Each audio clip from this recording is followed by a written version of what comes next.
There are a lot of things that we say we want in this life, but we don't ever take any action on. Making disciples can be one of those things where we feel compelled to say, I know this is something that I need to be doing, but I haven't made the change. I haven't made the shift. I haven't taken the time to do it.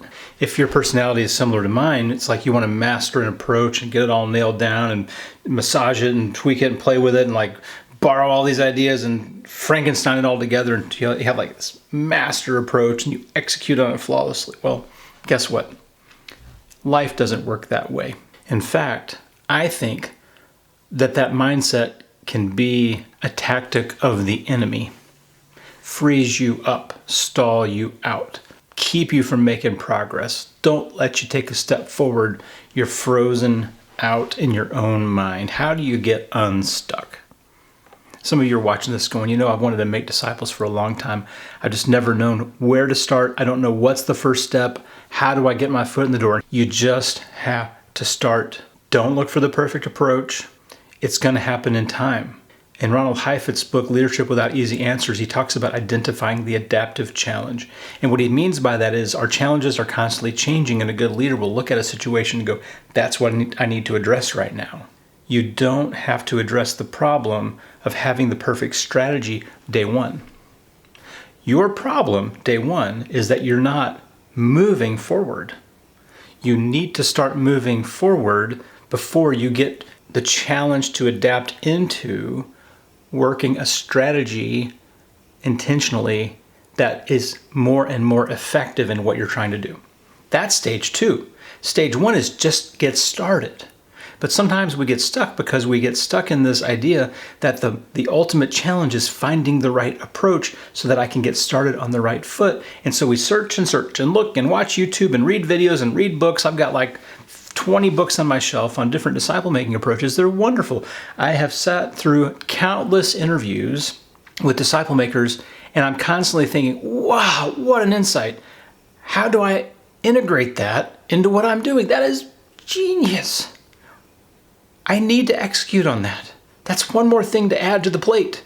And before we know it, our plate is so full that we don't know where to begin, and we're frozen. Where to begin? You begin.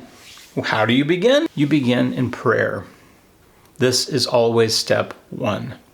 And as you disciple people who are going to disciple people, you're always going to be teaching them that everything starts in prayer. And it may go something like this. Lord, help me make disciples. Show me what to do.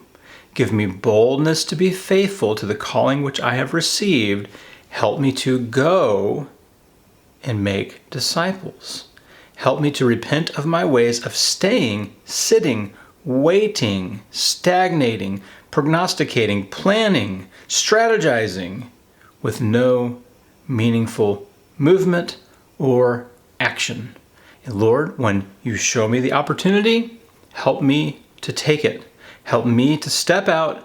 Help me to get uncomfortable. And you are going to learn the strategy as you go. Would it be ideal if you had the perfect strategy from day one? It's all ironed out and all mapped out? Yes, of course. It would be completely ideal, but life doesn't work in the ideals. And you are going to get so stuck waiting on just the right information before you move that you're never going to make a move. And the people who God is presenting to you to make an impact on, that you could impact with imperfect procedures, you're whittling those moments and opportunities away, waiting for perfection. They say that good is the enemy of great, but great is also the enemy of good. There's a lot of times we're looking for the great way, the greatest way, and sometimes all we really needed was something good. And here's something good. Love people, reach out to them, invite them to find out what God has in store for their lives, get in the Word with them, run Discovery Bible Study, easy to find, throw a link in the description, and just see what God does. All you're doing is being present. All you're doing is opening the Word, asking questions, making commitments, living life on life, face-to-face, relational, and just see what God does with that time. But the best way to get started in making disciples is to start. It's a journey. You will not start this perfectly. And sometimes some of our personalities are such that we're not willing to take a step unless we think it's going to be just right. We don't want to take a step unless we think it's going to be success. Well, let me tell you, you can have the perfect strategy and still not succeed. If your measure of success is conversions, Jesus did not bat a perfect batting average. He lost one. And even the rest of them scattered when Jesus got arrested. They all failed. So you may just be waiting and hesitating, going, I don't want to fail. I don't want to hear no. I don't want to be made uncomfortable. I don't want to be rejected. I don't want to lose a relationship. And because we have all this self-doubt, we get frozen. Or because we're analyzing things so thoroughly, we get frozen. And just begin little by little walking people through what God is showing you. Listening, reading, paying attention, watching your world, inviting people in, opening the Word, asking questions, making commitments, living it out, moving ahead, sharing with others. It's not complicated, but you're going to have to start. You're going to have to start. And my prayer is that this video gets in front of you who has known for some time that you need to start, but you've absolutely been frozen and you don't know what to do. I'm telling you what to do. Watch the video again. Pray over what I'm saying. Go back to the Word. Pray over what you're reading when you read the Gospels. Pray over what you're reading when you're reading Acts. And just take some small steps forward. God bless you. God has good things in store. And the things that you fear the most about what people are going to say when you invite them will rarely to never turn out as bad as you think it will. And the very things that you're afraid of won't happen.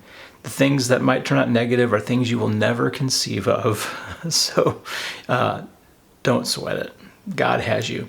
And by the way, if being faithful to Christ means being uncomfortable, even suffering, read 1 Peter.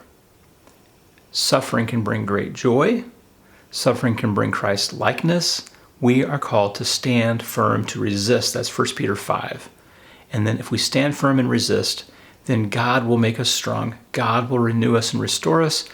God will hold us fast. Steadfast is what it says. So it's time to move forward. This message is for you. It's time to move forward. Be faithful. Be in prayer. And God will take care of the rest. Thanks for watching. We'll see you again soon. I do want to share on the screen a video about how Jesus made disciples, because I do think that whatever approach we decide to take needs to be influenced and informed by Jesus. So if you have a minute, just go ahead and watch that. If not, why don't you just bookmark it for later? And if this has helped you in any way, hit the like button. Subscribe if you haven't. Share it with a friend. We'll see you again soon. Y'all take care.